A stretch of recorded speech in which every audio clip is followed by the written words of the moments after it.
Welkom by Ekerk Lewendig, die podcast. Dankie dat jy vandag saam met ons dieper kom dink oor Jesus en die Bybel.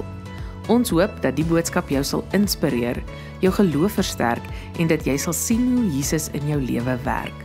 Geniet die boodskap. Pinkster het aangebreek. Kom ons bid saam en vra die Here se seën.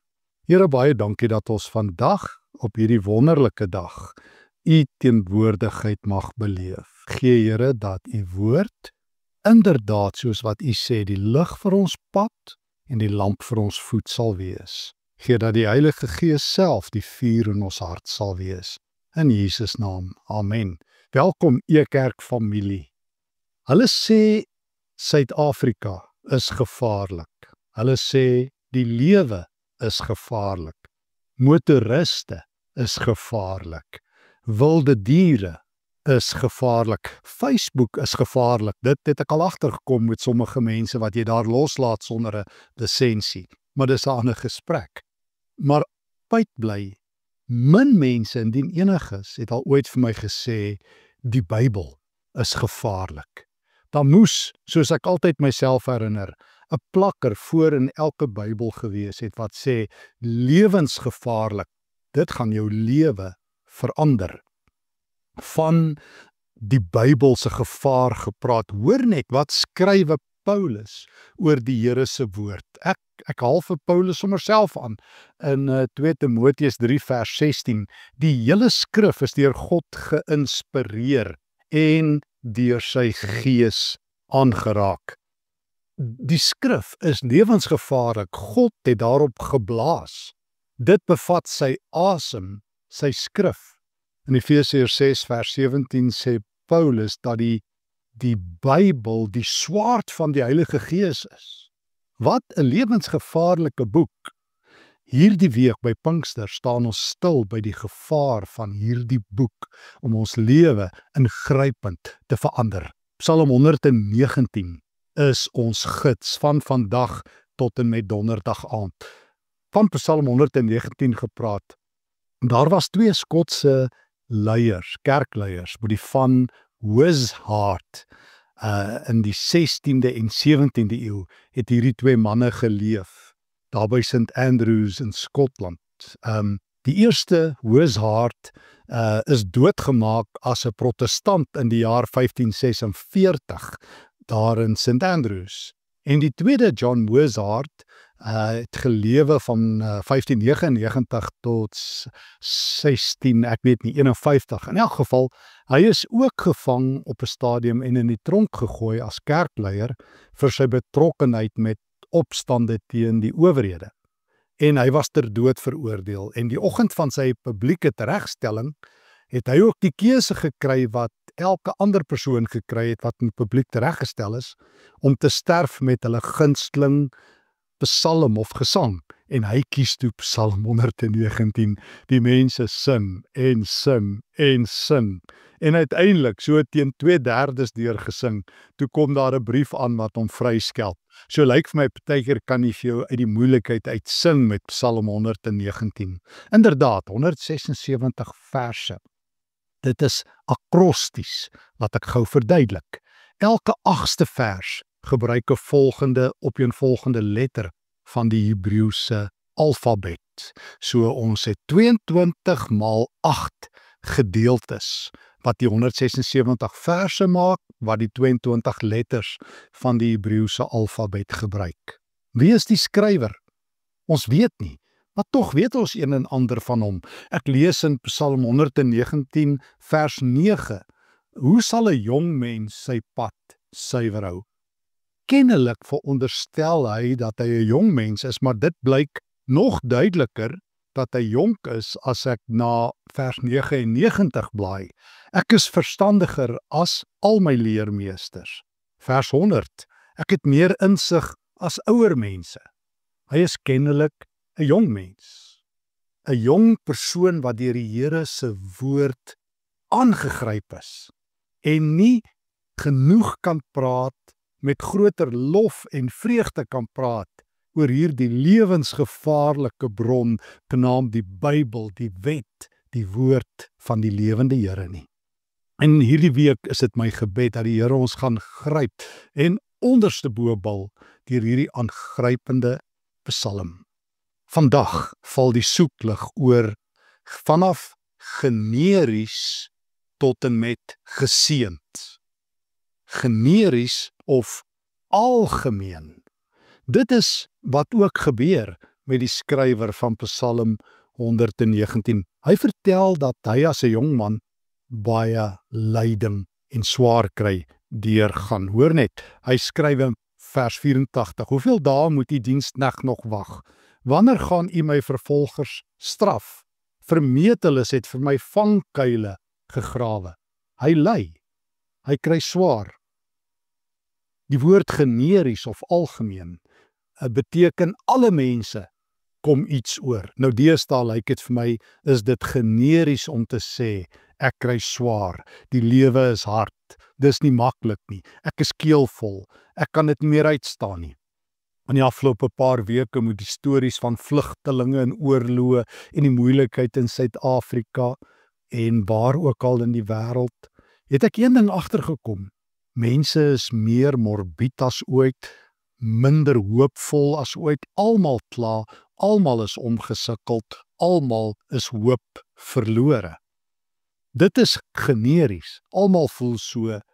Die psalmskrywer, die jong man, die jong ouetjie wat groei, skuwe vanaf generies of algemeen na geseënd. So begin Psalm 119. Geseënd, gelukkig. Ek lees uit die 2020 vertaling.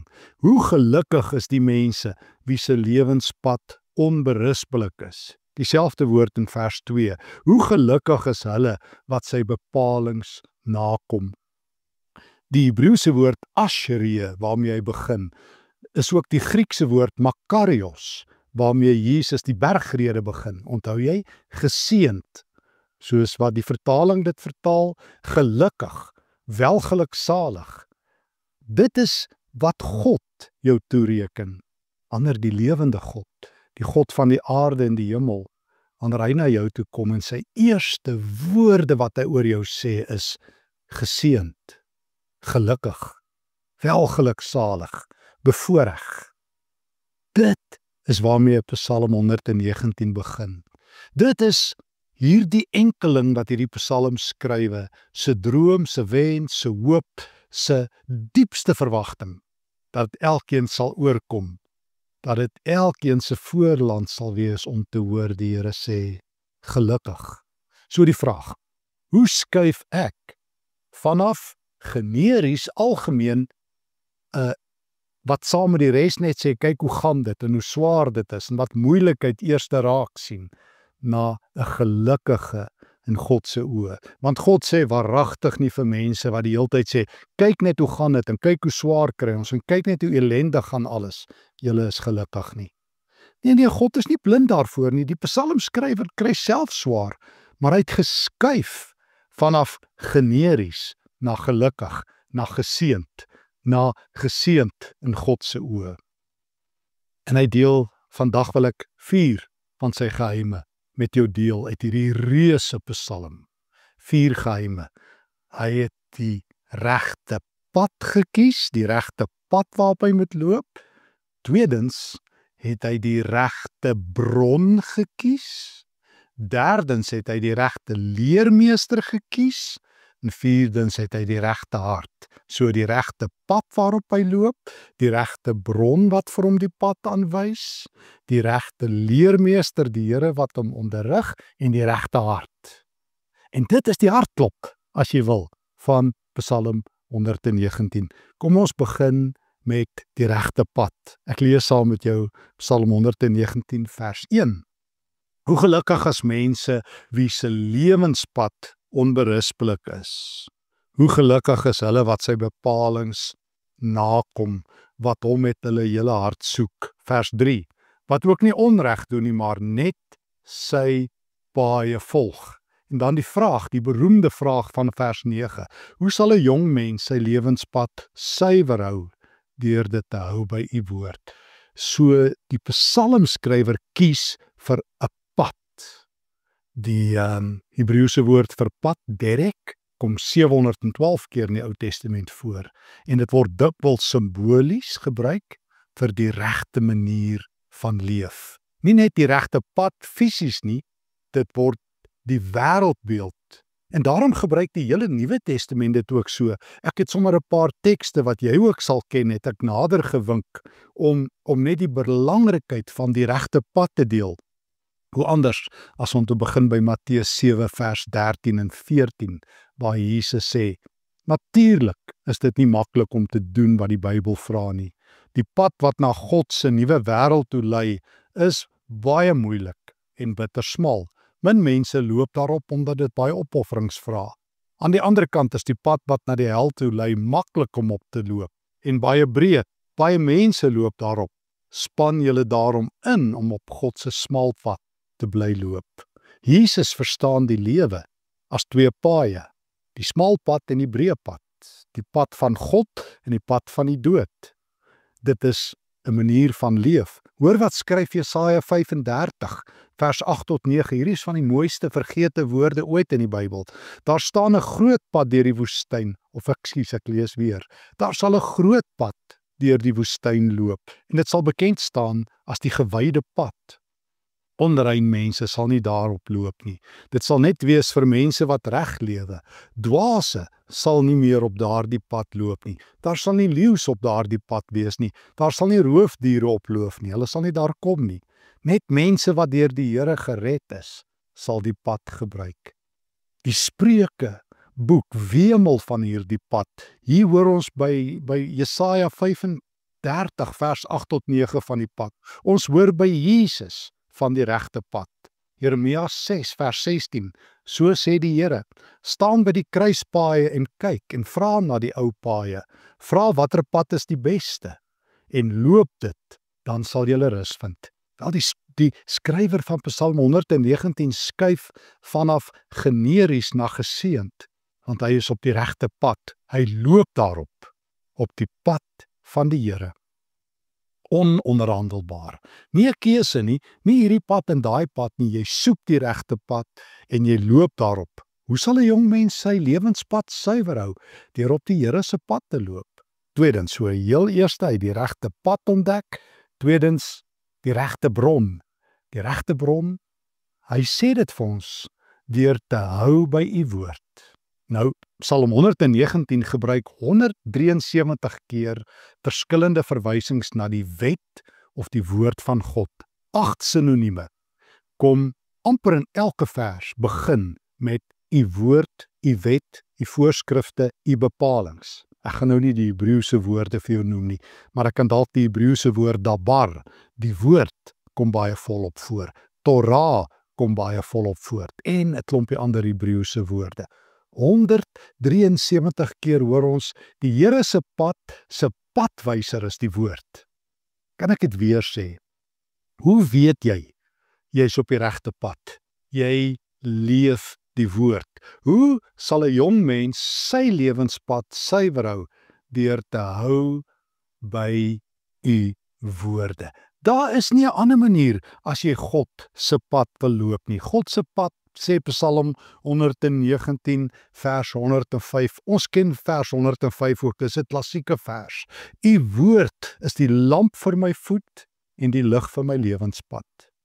Dis nie 'n voorstel nie. God maak nie 'n goeie voorstel. Kan ek vir jou 'n voorstel maak hoe jy moet lewe nie? Hy sê vir jou, daar is twee paaie, die donker pad en die regte pad. Jesus sê hy is self hierdie pad. En hoe kry jy koers op hierdie pad? Jy kry dit in die woord. 'n Jong mens vind sy lewe op God se pad. Jy kry nie God op jou pad nie, jy kry jouself op God se pad. Jy die verskil gehoor, dis lewensbelangrik.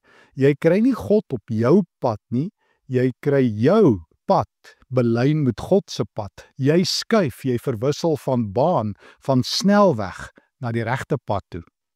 U woord is die lig vir my pad. U woord, ek moet daarom seker vers 99 ook lees. Ek is verstandiger as al my leermeesters, want u bepalings is vir my stof tot nadenke. U woord, hoe streelend is dit teen my verhemelte, selfs streelender as heuning vir my mond. Dis die lig vir my pad, dis die kos vir my siel. So bloot om met die woord besig te wees, is sodat God met jou besig is. En dit bring my by die derde belangrike regte ding.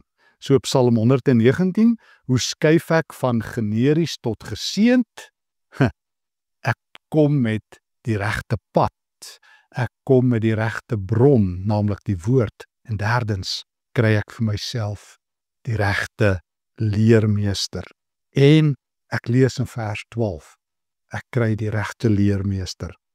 En vers 12 sê vir my, U moet geprys word, Here, leer my U voorskrifte. Ek lees in vers 32, die pad van U bevele volg ek geesdriftig, want U verry my insig. Here, vers 33, onderrig my in die pad van die voorskrifte, sodat ek dit eindtyd kan nakom. Vers 34, gee my insig, sodat ek u wet kan nakom, dit met my hele hart kan onderhou. Vers 35, begelei my op die pad van die bevele, want daarin vind ek vreugde. Ek kom op die regte pad, ek gebruik die regte bron vir die regte pad, en ek kry die regte onderwyser. Ek vra vir God self. Die Bybel is God se boek. Dit is die enigste boek waar die outeur altyd aanwesig is. Dit is die enigste boek waar jy die outeur altyd moet vra. Moenie net aanwesig wees nie, leer my, leer my, leer my om u stem te hoor. Ek ken baie mense wat die Bybel lees, ek ken baie mense wat baie dinge oor die Bybel te sê het, maar ek ken min mense wat oor en oor sê, Here, u woord moet die woord verlig, u woord moet my lei. En wanneer die Heilige Gees my onderwyser is, dan gebeur die volgende dinge. Dan soek ek kennis, dan soek ek insig, en dan soek ek gehoorsaamheid. Kennis, insig en gehoorsaamheid. Hoor ek weer 'n keer, vers 32. Ek volg dit geesdriftig, want u verry my insig. U onderrig my, Here, sodat ek dit eindtyd kan nakom. U gee my insig. Dit mag waaragtig nie waar wees, dat jy deel is van die gemiddelde koor Bybellesers wat sê, jy weet ek verstaan God se woord nie so goed nie, jy weet ek is nie so vroom nie, jy weet ek kry dit nie so heeltemal reg nie. Stop dit nou, begin nou om te skuif vanaf generies. Hou nou op om saam met die koor van jammerhartiges te sit en sê, weet ons ken nou nie die Bybel nie, en ons self so jammer te kry, en ons weet nou nie genoeg nie. Kom op die Here se pad. Gebruik sy bron, gee dat jy 'n leermeester sal hê, en begin om die Bybel te lees, begin om dit te eet, begin om dit te oordink, en God sal deur sy Gees vir jou insig gee. Nee, hy sê nie in 10 stappe hoe nie, daar's nie 3 stappe, lees dit so, en dan gaan jy die volgende dinge weet nie, hy sê, ek sal jou lei, ek sal vir jou wysheid gee, my Gees sal vir jou deure oop en toemaak, ek sal jou lei. So, hoe skuif ek generies tot geseend, op die regte pad, die regte bron, die regte onderwyser en die regte hart. Hoor wat vra Psalm 119. Hoor ek, hoe sal 'n jong mens sy lewenspad suiwer hou, vers 9, deur dit te hou by u woord, met my hele hart soek ek u, laat my tog nie afdwaal van u bevele nie, met my hele hart. Ek lees dieselfde in vers 58, waar hy skrywe, ek het met my hele hart u guns gesoek, wees my tog genadig volgens u belofte. Ek ken mense wat die Here soek. Daar's 'n verskil om dit met jou hele hart te doen, om elke dag op te staan en te sê, Here, vandag is daar net een pad, dit is u pad. Daar's net een pad waarop lig skyn, dit is u pad. Daar's net een onderwyser wat my gaan lei, en dit is u. U Gees moet vandag tot my redding verskyn, die donker verdryf, my uniek gehoorsaam op u pad plaas. Want Here, die lewe is hard. As ek generies wil wees, daar's baie vyande en baie moeilikhede, en die toekoms is donker. Maar Here, ek het gekies vir U pad, waar daar lig is, en lewe, en hoop. En daarom met my hele hart. Dit is my intensie om hartgedrewe die Bybel te lees, nie informasiegedrewe nie. My hele hart moet vlam vat. 'n brandende hart. Sal die Here dit vir ons gee in hierdie Pinkster? 'n Hart wat vlam gevat het deur die Heilige Gees. 'n Hart wat aan die brand geslaan het, wat die vuur van die Here ken. Ek herinner my altyd aan Paulus wat vir Timoteus in die 2 Timoteus skrywe, blaas die vuur van die Gees aan. Dit is so maklik, dat ons so verstik, so leweloos met die woord kan raak. Dat ons so gewoond kan raak aan God, dat die Bybel nie eers meer gevaarlik is nie. Dat mense dit kan lees voordat hulle gaan slaap, en ongeskonde kan slaap, dat jy nie soos die psalmskrywer hier in die vers 90 sê, in die nag gegryp is deur die Here, en in die dag gegryp is deur die Here, soos ons sal sien nie. Dag en nag het die Here se woord ontbeet. In die dag oordink hy dit, in die nagwake staan hy op om dit te oordink. Wanneer die vuur van die Here in my hart brandende is, wanneer die Heilige Gees weer in my lewe aan die werk is, wanneer ek skuwe van generies, saam met almal wat kla en hooploos is, en nie genoeg kennis het nie, en nie genoeg vuur in die Here het nie, en wat maar altyd hoop op nog 'n dag, na 'n geseënde. Geseënd is die mens, wat die Here se woord letterlik eet, en drink, en hulle eie maak, wat op die regte pad, met die regte bron, met die regte onderwyser, met die regte hart is. As ek hierdie keuse maak, dan gaan die volgende woorde waar wees, en daarmee sluit ek af. Vers 97, waarby ons môre aan stil staan. Hoe lief het ek U wet, die hele dag dink ek daaroor na. U gebod maak my wyser as my vyande. Ek is verstandiger as al my leermeesters, vers 100. Ek het meer insig as ou mense. Vers 101, van elke slegte pad het ek my voete weerhou. Hoe streelend is U woorde, vers 103, teen my verhemelte, selfs streelender as heuning vir my gemoed. Maar God se woord, hierdie vuur in ons wakker maak. Kom ons bid. Dankie Here, dat ek kan skuif van generies tot geseënd. Dankie Here vir die regte pad, dankie vir die regte bron, dankie vir die regte leermeester, dankie vir die regte hart. Met my hele hart soek ek na U. In Jesus naam. Amen. Dankie dat jy vandag saam gereis het. As die boodskap vir jou iets beteken het, stuur dit gerus aan ander. Om meer uit te vind oor Ekerk, besoek ons by www.ekerk.org. Tot volgende week. Ekerk, Jesus sigbaar, voelbaar, verstaanbaar.